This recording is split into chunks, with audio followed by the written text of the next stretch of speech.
क्या आपने कभी सोचा है कि किसी इंसान का जन्म अमीर घर में क्यों होता है, तो किसी का जीवन संघर्षों से क्यों भरा होता है। कोई स्वस्थ शरीर पाता है तो कोई जन्म से ही कष्ट झेलता है।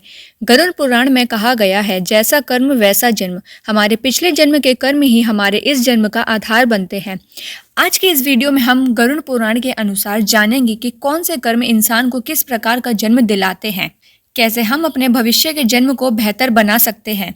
मुख्य विषय है कर्म और पुनर्जन्म का रहस्य। गरुड़ पुराण के अनुसार आत्मा अमर है और शरीर नश्वर। जब शरीर नष्ट होता है तब आत्मा अपने कर्मों का लेखा जोखा लेकर अगले जन्म की यात्रा करती है। यदि किसी व्यक्ति ने अपने जीवन में अच्छे कर्म किए हैं, जैसे सत्य बोलना, दया करना, माता पिता की सेवा करना, जरूरतमंदों की मदद करना, तो उसे उच्च और सुखमय जीवन प्राप्त होता है। वहीं जो व्यक्ति क्रोध, लालच, हिंसा, छल कपट और अहंकार में डूबा रहता है, उसे कष्टदायी योनि या संघर्षों से भरा जीवन मिलता है। गरुड़ पुराण में बताए गए विभिन्न जन्म।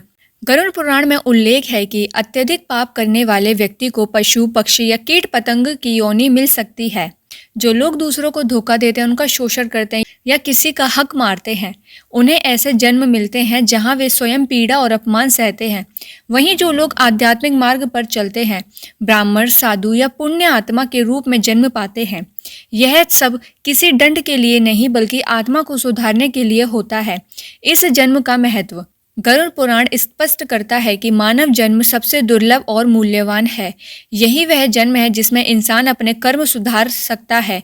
यदि हम जीवन में सही मार्ग चुनते हैं तो न केवल हमारा वर्तमान सुधरता है बल्कि आने वाला जन्म भी श्रेष्ठ बनता है।